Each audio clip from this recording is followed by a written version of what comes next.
চলো আজ তোমাদের ডিমের ঝোল রান্না করে দেখাই। দেখো বন্ধুরা, আজকে আমি ডিমের ঝোল করব। এই দেখো, ডিমগুলো সিদ্ধ করে নিয়েছি, লাল লাল করে ভেজে নিচ্ছি। এবার তুলে নেব, লবণ হলুদ দিয়ে ভেজে নিলাম। দেখো বন্ধুরা, ডিমগুলো কত সুন্দর লাল লাল করে ভেজে নিয়েছি।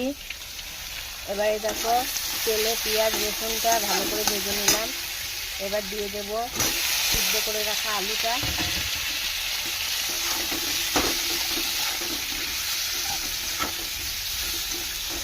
আলুটা দিয়ে এবার ভালো করে কষাবো।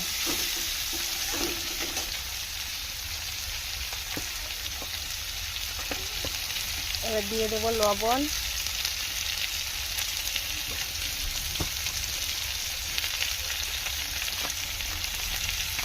হলুদ, লবণ হলুদ দিয়ে ভালো করে ভেজে নেব পেঁয়াজের সাথে সিদ্ধ আলুগুলোকে। তোমরা কে কেমন করে ডিমের ঝোল রান্না করো কমেন্টে জানিও। আমার মতো কে কে রান্না করো এরকম।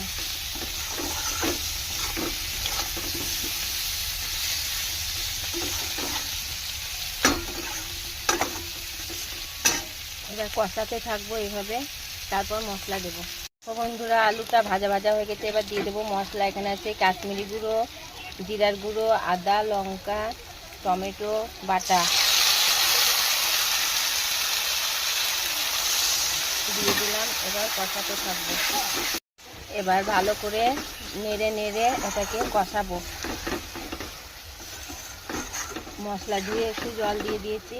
এবার এটাকে কষে কষে তারপরে জল দেব।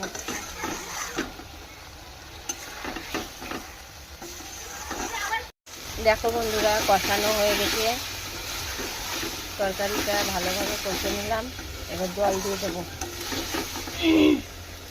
এবার দিয়ে দেবো জল।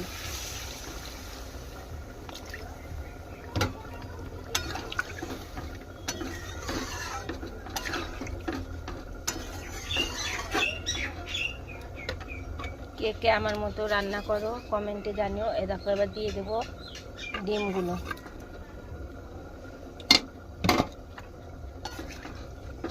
এবার ভালো করে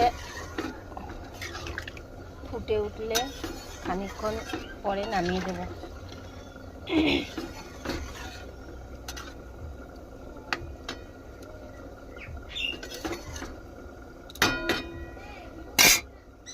ঝোলটা আমার হয়ে এসেছে। এবার দিয়ে দেবো গরম মশলা।